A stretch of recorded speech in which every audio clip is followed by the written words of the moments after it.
Hello students. आज हम संपत्ति एवं दायित्वों का पुनर्मूल्यांकन करना सीखेंगे। हम जानेंगे जब फर्म में नए साझेदार को प्रवेश दिया जाता है तब फर्म में विद्यमान संपत्ति एवं दायित्वों का पुनः मूल्यांकन किया जाता है। इसे ही संपत्ति एवं दायित्वों का पुनर्मूल्यांकन कहा जाता है। पुनर्मूल्यांकन पर संपत्ति एवं दायित्वों के मूल्य में होने वाली कमी या वृद्धि को पृथक से एक खाते में हस्तांतरित कर दिया जाता है, जिसे पुनर्मूल्यांकन या लाभ हानि समायोजन खाता कहा जाता है। इसी को लाभ हानि समायोजन खाता भी कहते हैं और पुनर्मूल्यांकन कहते हैं।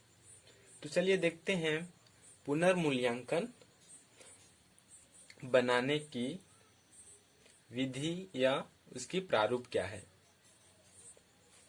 हम यहाँ उसकी प्रारूप देखते हैं।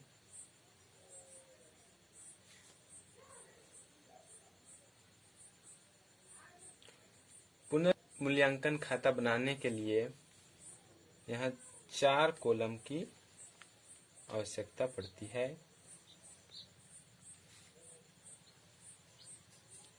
जो बायां साइड डेबिट और दाहिना साइड क्रेडिट होता है। पहला कॉलम में विवरण, नेक्स्ट राशि, फिर विवरण और फिर राशि। इतना करने के बाद हम देखेंगे इसकी प्रारूप में क्या क्या आता है। तो सबसे पहले संपत्ति के मूल्यों में कमी। जो संपत्ति के मूल्य में कमी होगी उसे पुनर्मूल्यांकन खाता के डेबिट पक्ष में संपत्तियों के मूल्य में कमी। संपत्ति के मूल्यों में कमी होने पर डेबिट पक्ष में और संपत्तियों के मूल्य में वृद्धि होने पर संपत्ति के मूल्य में वृद्धि होने पर पुनर्मूल्यांकन खाता के क्रेडिट पक्ष में लिखते हैं। और जब दायित्वों की वृद्धि होती है, दायित्व के मूल्य की वृद्धि होती है तो उसे डेबिट पक्ष में लिखते हैं। दायित्व के मूल्य में वृद्धि, दायित्वों के मूल्य में वृद्धि होने पर डेबिट पक्ष में लिखते हैं। और दायित्वों के मूल्य में कमी होने पर, जब दायित्वों की मूल्य की कमी होगी उसे हम क्रेडिट पक्ष में लिखते हैं।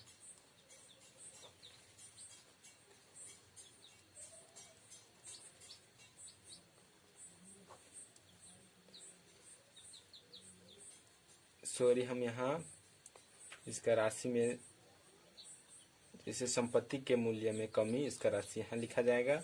संपत्ति के मूल्य में वृद्धि, इसका राशि यहाँ लिखा जाएगा। और दायित्वों के मूल्य में वृद्धि, उसका राशि यहाँ लिखा जाएगा। और दायित्वों के मूल्य में कमी, उसकी राशि यहाँ लिख देंगे। उसी तरह छूटे हुए दायित्व संचय में वृद्धि। छूटे हुए दायित्व संचय मतलब जब फर्म का चिट्ठा तैयार किया जाता है, जिसे बैलेंस शीट भी कहते हैं इंग्लिश में। उस चिट्ठे में जब छूटे हुए दायित्व, जो यहाँ बोल रहा है, जब दायित्व छूट जाता है, उसका लेखा करना रह जाता है, कुछ कारणवश या भूल कर जो नहीं लिखे रहते हैं, छोड़ दिए रहते हैं, उसको फिर पुनर्मूल्यांकन खाता में लिखने पर जो उसी को बोल रहा है छूटे हुए दायित्व संचय में वृद्धि। यहाँ लिख देंगे छूटे हुए दायित्व संचय में वृद्धि,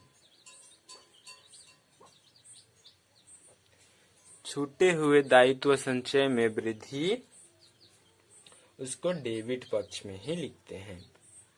और छूटे हुए संपत्ति संचय में कमी, दायित्वों में वृद्धि और संपत्ति में कमी, जो छूटी हुई संपत्ति है उसकी कमी को क्रेडिट पक्ष में लिखते हैं।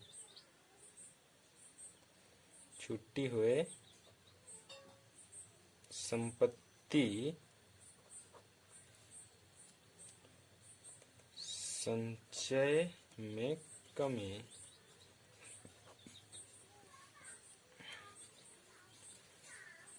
छूटी हुई संपत्ति संचय में कमी, उसको पुनर्मूल्यांकन खाता के क्रेडिट पक्ष में लिखते हैं। अदद व्यय और पूर्वदत्त व्यय। अदद व्यय को हम पुनर्मूल्यांकन खाता के डेबिट पक्ष में और पूर्वदत्त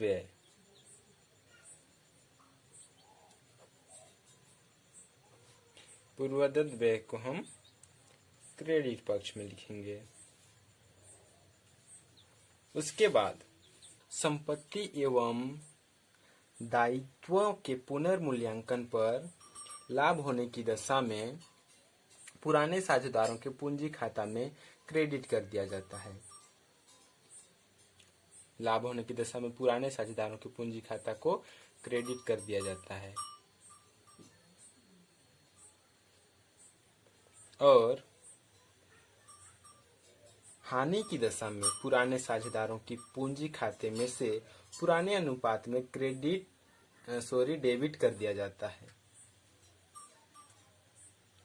और इस प्रकार पुनर्मूल्यांकन खाता बंद कर दिया जाता है। यहाँ हम लिखेंगे पुराने साझेदारों के पूंजी खाता से एक्स और वाई, मान लेते हैं दो साझेदार हैं, एक्स का राशि और वाई का, इसको जोड़ देंगे टोटल राशि। इस प्रकार पुनर्मूल्यांकन खाता बंद कर दिया जाता है। नेक्स्ट वीडियो में आप लोग को बताऊंगा पुनर्मूल्यांकन से रिलेटेड कुछ क्वेश्चन, और देखेंगे फिर से पुनर्मूल्यांकन कैसे निकालते हैं और कैसे बनता है।